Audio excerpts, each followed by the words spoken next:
मूर्ख नाहीत आणि नको ते लोक सत्ता भोगवत आहेत असा वक्तव्य जे आहे उद्धवजींनी अतिशय योग्य बोलले आहेत. हिंदू समाज भोळा नाही, पण भोळा आहे पण मूर्ख नाही, म्हणून तर उद्धवजींना सत्तेच्या बाहेर बसवलं आहे ना. म्हणून तर त्यांना सत्तेकडून हकलून दिलं ना. कारण हिंदूंना माहिती आहे की भैरूप्य कोण आहेत. कोणी वोट जिहादच्या नावाने त्याचे खासदार निवडून दिले हे हिंदूंना चांगल्या पद्धतीने माहिती आहे. समस्त हिंदू समाज निश्चित पद्धतीने विचारपूर्वक लोकांना जवळ घेतो आणि लांबही करतो. याचा अनुभव उद्धवजींना 24ला आलेला आहे.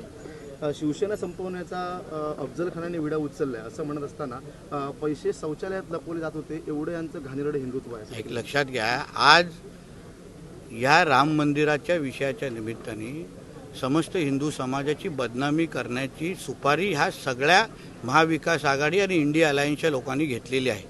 त्यांना हिंदू धर्माची बदनामी करायची आहे. कारण का पाकिस्तानमध्ये असलेले अब्बा त्यांना बसून सुपाऱ्या देत आहेत. कधी हे लोक हज यात्राबद्दल तुम्हाला बोलताना दिसणार नाही. हज यात्रामध्ये काय चालतं, महिलांबद्दल कसे काय घटना घडतात. उद्धवजींना सांगेन कधीतरी हज यात्रेची पण माहिती द्या. नेहमी हिंदू समाजाची बदनामी, नेहमी आमच्या देवी देवतांची बदनामी, नेहमी आमच्या मंदिरांची बदनामी करण्यासाठी आणि पाकिस्तानमध्ये बसलेल्या अब्बांना खुश करण्यासाठी हे इंडिया अलायन्सचे लोक का पुढे येत आहेत, का उद्धवजी पुढे सरसवत आहेत.